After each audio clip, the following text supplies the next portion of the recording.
A lawyer's pro-revenge on a wife-beater. Let us call him Joe.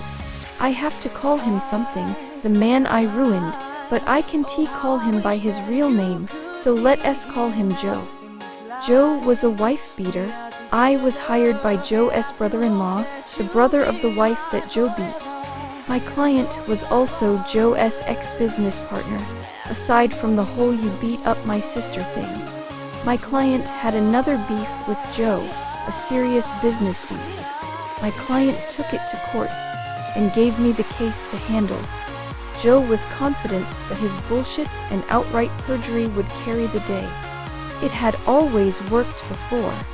His bullshit and his fists had won him a good settlement with his ex-wife, free of child support.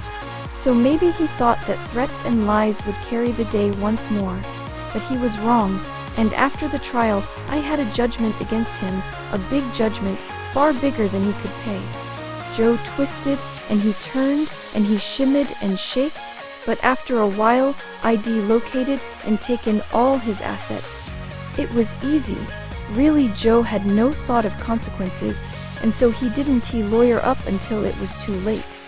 If one of my clients ever sues you, you're in trouble. Because my clients lawyer up before they even know your name. But Joe didn't lawyer up until the process server threw the papers at his feet.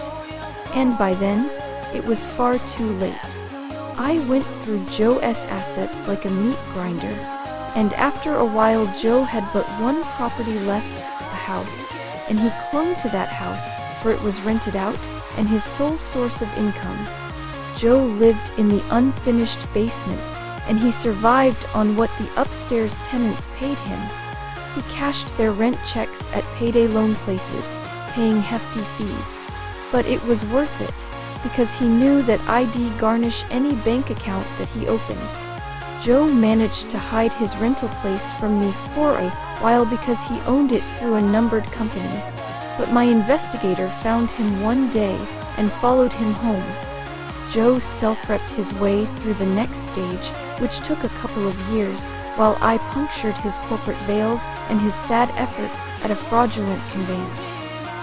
But in the end, I had his last house, the house where he lived in the unfinished basement. Joe stepped out one day to get a pack of cigarettes, and when he came back, the sheriff had changed the locks. Can my client at least live in the basement? Joe's lawyer said to me, pro bono, because by this point, Joe had nothing to pay lawyers. I knew the pro bono guy. He practiced law nearby. As he was talking to him, I could see pro bono guy's office window across the parking lot from my office tower window. Ask the purchaser, I said, it's out of my hands. And it was.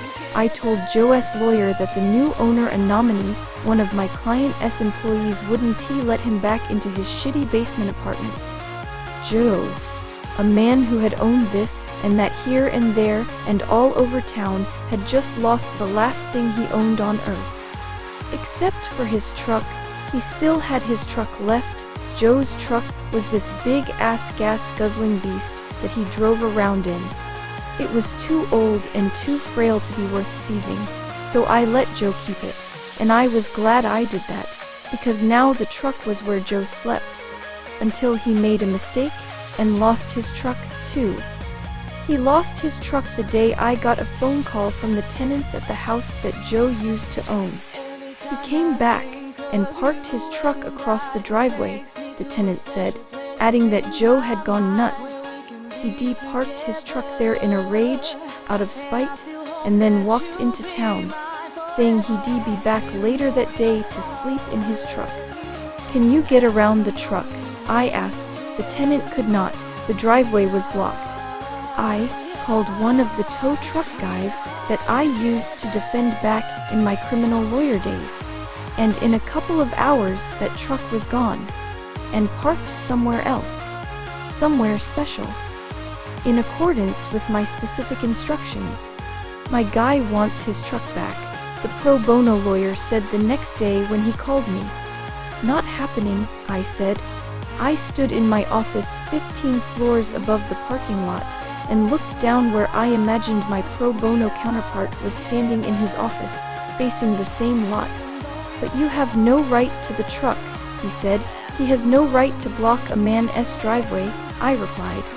It was terrible, really, standing up high, pronouncing words that took away a man's final asset, the last thing he owned on earth. I imagined that this must be what God feels like before he strips a man of everything and sends him to hell. "Are you really gonna make me go to court over this?" said pro bono guy. "Do what you gotta do," I said. And pro bono guy said his client was coming in the next day to sign an affidavit, and then they were going to court to get the truck back.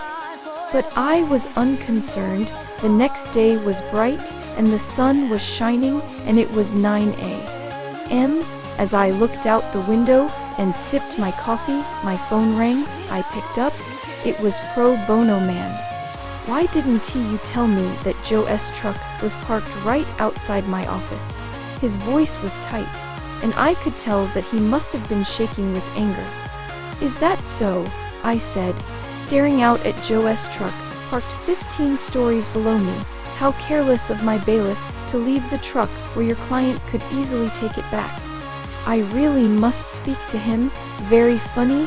My client's going to sue. No, he isn't. He's going to get in that truck and drive away right now." I told my tow guy to fill up the